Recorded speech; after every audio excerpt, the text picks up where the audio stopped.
नमस्कार दोस्तों, revolution in astrology programme में आप सभी का बहुत बहुत स्वागत है।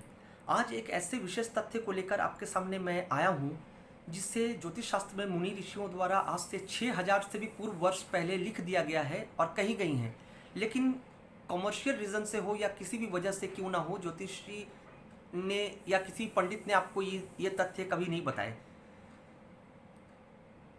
शाम दाम दंड भेद, ये चारों नीतियाँ होती हैं ज़िंदगी जीने के लिए, लेकिन एक ज्योतिषी इससे ऊपर उठ करके होना चाहिए, क्योंकि ज्योतिष शास्त्र हमें कुछ और बताता है। ज्योतिषी का मतलब क्या होता है? ज्योति जोर ईश इजिकल टू ज्योतिष, मतलब एक ज्योति जो ईश्वर द्वारा हमें प्राप्त है ज्योतिषियों को, उससे हम दूसरे जो क्लाइंट हमारे पास आते हैं उनको राह दिखाना हमारा काम होता है, न कि उनको डीमोटिवेट करना ग्रहों की बुरी स्थिति को दिखाकर।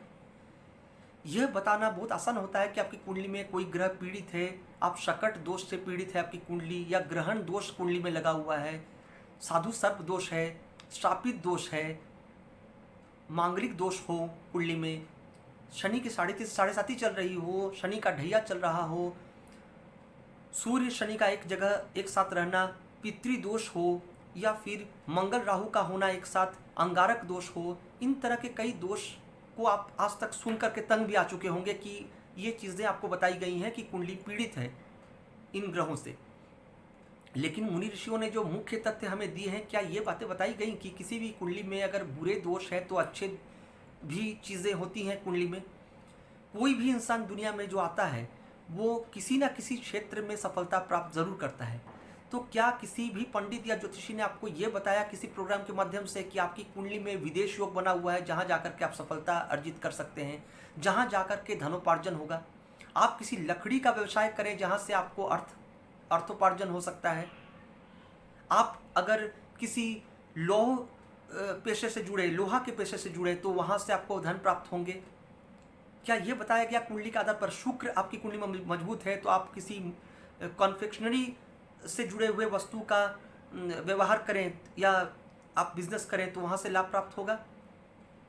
क्या ये बताया गया आपको कि आप किसी कला के क्षेत्र में जाएं, चूँकि शुक्र चंद्र एक साथ अगर आपकी कुंडली में अच्छा योग बना रहा है तो वहाँ से आप इस दिशा में जा सकते हैं?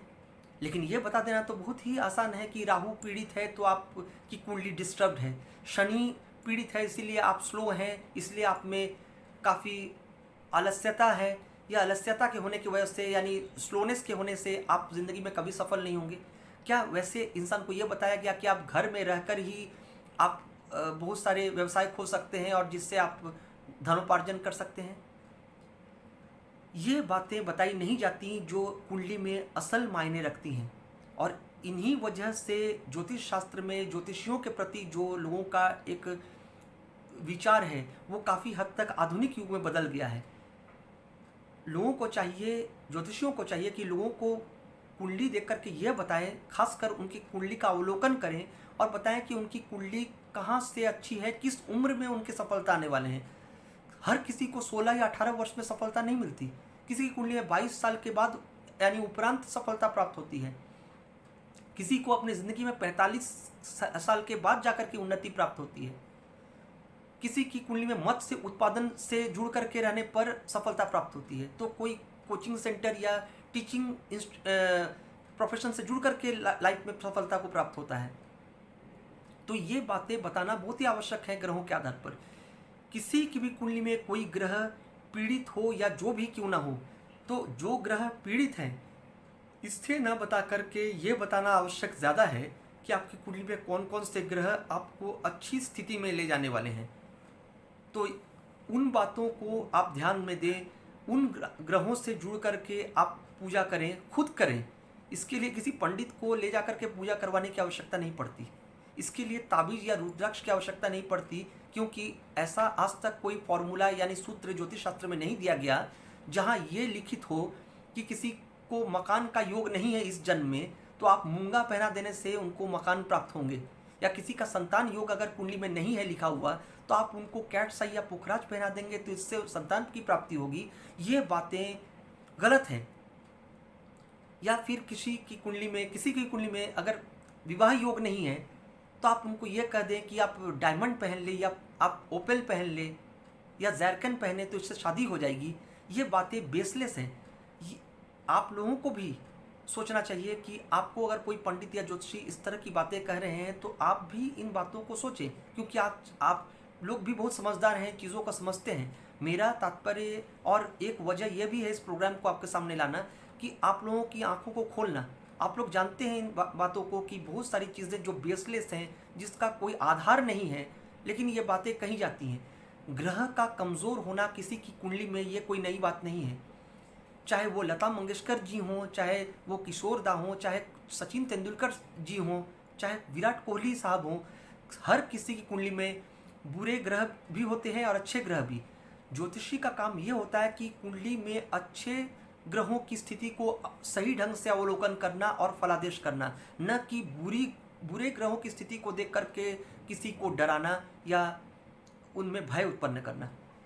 जैसे कि आज आप देख रहे हैं कोरोना वायरस की वजह से जो लॉकडाउन हुआ है, सभी अपने घरों में कैद हैं।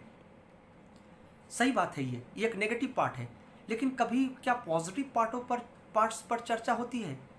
मैं हमेशा ही पॉजिटिव एस्ट्रोलॉजी में बिलीव करता हूँ, क्योंकि ज्योतिष शास्त्र में मुनि ऋषियों ने पॉजिटिव पार्ट्स को भी बहुत सारी विस्तार के साथ कही हैं। जैसे कि आप देखिए, ये लॉकडाउन में जो हम अपने घरों में कैद हैं, हाउस अरेस्ट हैं, सही बात है, लेकिन कभी किसी ने सोचा कि फ्रेश एयर हमें प्राप्त हो रहे हैं? जैसे प्रकृति हमेशा परिवर्तन चाहती है, जिस वजह से वो ऊपर वाला यानी ईश्वर जिसे हम कहते हैं, भगवान कहते हैं, उनकी मर्जी शामिल होती है, तभी तो ये बातें होती हैं। जरिया कोई और बने या किसी भी तरीके से क्यों ना कोई घटना को अंजाम मिले, लेकिन फिर भी वो बातें ऊपर वाले की मर्जी अगर नहीं होती तो वो चीज़ नहीं होता। हम सभी जानते हैं कि एक पत्ता तक नहीं हिलता अगर ऊपर वाला ना चाहे तो देखिए प्रकृति आज कितनी बैलेंस स्थिति में है, जो अपने बैलेंस खो चुकी थी। मौत तो और भी वजहों से हो रहे थे लोगों के, कोई कैंसर से पीड़ित था, कोई और भी कई बीमारी से पीड़ित थे, जिस वजह से लोगों की मृत्यु हो रही थी। लेकिन ये भी कभी सोचे कि बहुत लोगों को ब्रीदिंग ट्रबल से भी परेशानी थे, बहुत लोग ब्रीदिंग ट्रबल के वजह से उनकी मृत्यु हो रही थी।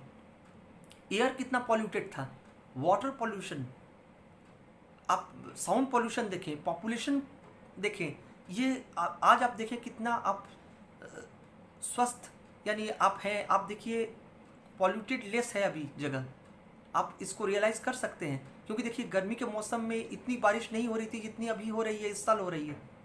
तो इन चीज़ों को जो देखना आवश्यक है, यानी मेरा कहने का मतलब यही है कि ज्योतिष शास्त्र में ग्रहों के बुरे परिणाम तो होते ही हैं, लेकिन उसके साथ साथ कुछ अच्छे परिणाम भी आते हैं जो देखने को मिलते हैं, लेकिन उन बातों की ओर ध्यान आकृष्ट नहीं किया जाता, या फिर हम समझने की कोशिश भी कभी कभी नहीं करते कि हम आप द्वारा पर्यावरण कितना पॉल्यूटेड हो चुका था, जो आज कह सकते हैं काफ़ी हद तक पॉल्यूशन लेस है, और इसे हम और आप रियलाइज़ कर सकते हैं। तो ग्रहों के स्ट्रेंथ अगर हैं तो ग्रहों के वीकनेसेस हैं, ये स्वाभाविक सी बात है। लेकिन जो एक ज्योतिषी का काम होता है ज्योतिष शास्त्र में, किसी की कुंडली को देखते हुए और सही ढंग से अवलोकन करते हुए अच्छी चीज़ों को सामने ले आकर के उनको बताना, उनके स्ट्रेंथ्स को बताना, न कि उनके वीकनेसेस को बताना। आपको अगर मेरा प्रोग्राम अच्छा लगा तो इसे लाइक करें, अधिक से अधिक शेयर करें, ताकि दूसरे लोगों को भी ज्योतिष शास्त्र से जुड़कर ये सत्यता की जानकारी प्राप्त हो। और कमेंट बॉक्स में अपने वैल्यूबल कमेंट्स ज़रूर लिख करके दें, कुछ सवाल अगर है तो वो भी लिख करके दें। मैं कोशिश करूँगा आपके सवालों के जवाब देने का, लेकिन वो सबों के हित में होना चाहिए। सवाल ऐसे करें आप। नमस्कार।